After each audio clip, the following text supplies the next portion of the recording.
নমস্কার বন্ধুরা, আজ তোমাদের জন্য নিয়ে চলে এসেছে একটা নতুন ব্লগ। আর এখন আমি রয়েছি আমার দিদির শ্বশুর বাড়িতে। আর আমি যেখানে যাব আমার ক্রোশেটের জিনিসপত্রগুলো তো আমার সাথেই যাবে না, তো এদেরকেও আমি তুলে নিয়ে চলে এসেছি আমার বাড়ি থেকে। আর মিথ্যে বলবো না, আমি অলরেডি প্ল্যান করে এসেছিলাম যে এখান থেকে যাওয়ার আগে আমি একটা সাইড ব্যাগ তৈরি করার জন্য কয়েকটা গ্র্যানি স্কোয়ার তৈরি করে নিয়েই বাড়ি ফিরবো।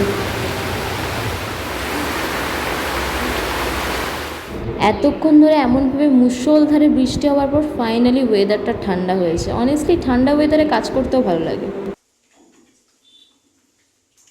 আর না, তোমাদের সাথে কথা বলতে বলতে আমার একটা ফ্লাওয়ার রেডি। আজকে আমি ডিসাইড করেছি একটু ডিফারেন্ট কিছু করার, তাই আমি নিয়ে চলে এসেছি এই দড়ি। আমি সবসময় উল দিয়ে কাজ করেছি, বাট এরকম দড়ি দিয়ে কখনো কোনো কাজ করিনি। দেখা যাক কী হয়। অনেস্টলি একটু চাপে আছি এই নিয়ে। যতটা চাপে ছিলাম তার থেকে ভালোই হয়েছে, দেখে খুব অ্যাস্থেটিক লাগছে, একটা খুব সুন্দর ভাইব আসছে এটার থেকে। আশা করব বাকিগুলোও এতটাই ভালো হবে। এদিকে আমি যখন ক্রোশেটের কাজ করছিলাম তখন আমার ঘরে একটা সুন্দর অতিথি ঢুকে এসেছিল, কিন্তু আশা করব সেফলি বাইরে বেরিয়ে যাবে, কারণ ঘরে পাখা চলে আর এতে ওর প্রবলেম হতে পারে। তাই জন্য আমি আশা করব যেন সেফলি বেরিয়ে যায়। আর এইদিকে আমার দিদির শাশুড়ি মা অর্থাৎ আমার মাসিমণি একটু বাইরে বাজারে গেছিলো, আর সেখান থেকে ম্যাঙ্গো আইসক্রিমটা নিয়ে এসেছিলো। অনেস্টলি মারাত্মক টেস্টি খেতে, খুব টেস্টি খেতে। অনেকক্ষণ ভাবার পর অলরেডি 2 দিন ওয়েস্ট করে নেওয়ার পর আমি প্ল্যান করে নিলাম যে প্রথমে ফ্লাওয়ারগুলো বানিয়ে নেব, তারপর স্কোয়ার শেপটা দেওয়ার স্টার্ট করব। নয়তো বেকার একটা ফ্লাওয়ার একটা স্কোয়ার বানাতে অনেক টাইম লাগছিল। কেমন লাগছে দোলায় বসে বসে দুলতে দুলতে ম্যাগি খেতে? একটু পরে বলবি গা গোলাচ্ছে। ভালো লাগছে, খাবো না, পুড়ে যাবে। তৃতীয় দিন ব্রেকফাস্ট সেরে নেওয়ার পর আমি একটু চলে গেলাম প্রকৃতি ভ্রমণ করতে। আর আমার দিদির শ্বশুরবাড়ির আশেপাশে এত সুন্দর গাছগাছালি আছে যে ঘুরতে ঘুরতে শেষ হবে না। দেখে দেখে মন খুব ভালো হয়ে যায়।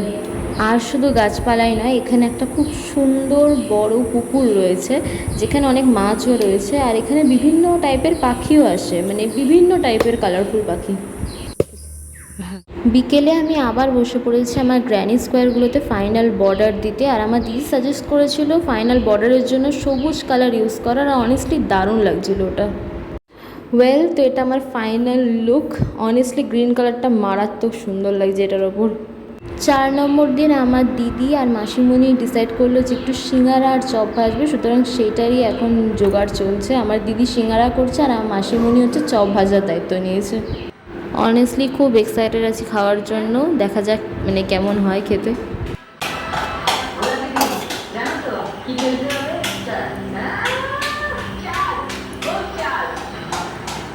দিদির ওদিকে সিঙ্গারা ভাজতে ভাজতে আমার ফাইনালি 13টা গ্র্যানি স্কোয়ার রেডি।